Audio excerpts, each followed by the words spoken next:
So Jacob goes back to Esau, and he's terrified. Even though it's been 14 years, he thinks maybe his hot-headed brother hasn't calmed down yet. And he has good reason to think that, I would say.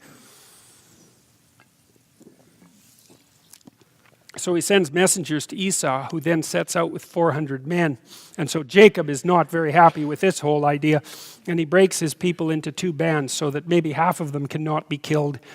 And then he takes from his large flocks a bunch of animals and a bunch of servants, and he sends them out to meet Esau, basically to say, look, I'm a jerk, and sorry about the whole birthright thing, and and here's some animals, and maybe that's the beginnings of an apology. It's something like that. And so, but he's not very convinced that that's actually going to work. But Esau, who actually turns out to perhaps have matured in the interim, perhaps that's one way of thinking about it, meets Jacob and says that just seeing him is enough. But Jacob insists that he takes the gift, and Esau accepts. And which is probably a wise thing, because even if Esau is 95% convinced that just seeing his brother is enough, there's probably 5% of him that's still really not all that happy. And so you have to be careful, when you say that you forgive someone, because there might be a part of you that really doesn't, that really needs something else before you can actually say, okay, look, fine. And you don't want to fool yourself about that, because that 5% that hasn't been completely convinced will find its voice at some point and then maybe undermine the whole reconciliation process. So you don't want to think that you're any better than you are or any nicer than you are. It's not helpful. And so Esau is smart, I think. So while Jacob's smart to say, no, like thanks a lot, but take the damn goats. And Jacob and Esau is smart enough to accept that. And he might do that maybe to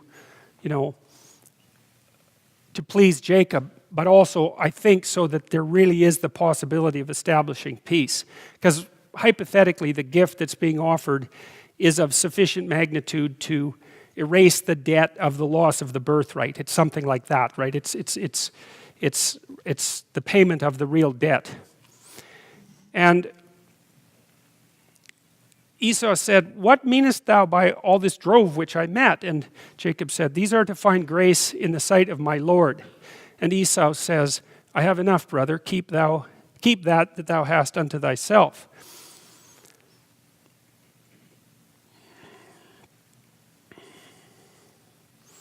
And Jacob said, and this is an interesting statement, I think, no, I pray you, if I have now found grace in thy sight, take the present at my hand.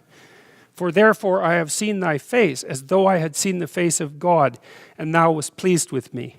And so he's taking the honorable judgment of his brother, because it is honorable, because Esau did get betrayed. So he has a right to be standing in judgment. And he equates that judgment with what would you say, with the highest of virtues. It's appropriate judgment.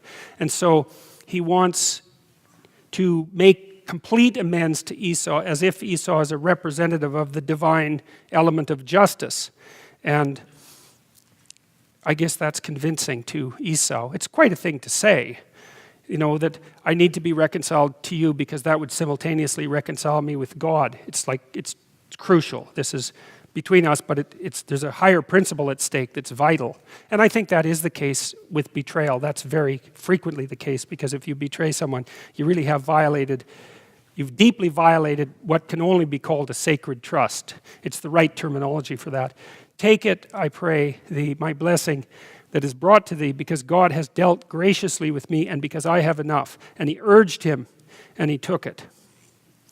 So, the story seems to be something like, well, Jacob was kind of an arrogant, crooked, deceitful character, maybe overimpressed with his own ability. He thought it was pretty amusing to pull a fast trick or two on his brother. Then he ran off, which is not all that brave. And then he got walloped a lot and perhaps learned something. And then when he came back, he was a different person. And so that's a reasonable story. And, he has to repent completely about what he did before he can rectify the situation properly, and he's willing to do that. So that's an interesting idea too, because it's an early reflection of the idea that it is, if you do something wrong in the past, A, that you can learn from it, right, so that you're actually capable of learning, and B, that you can set the balance right in the present. And those are very optimistic ideas, because you might say, well, once you've committed some sort of crime, that's it, there's no hope for you. But that's pretty rough, because the probability that you've done unethical things at some point in your life is 100%. And so if there was no way of setting the balance right after that, then everybody would be doomed.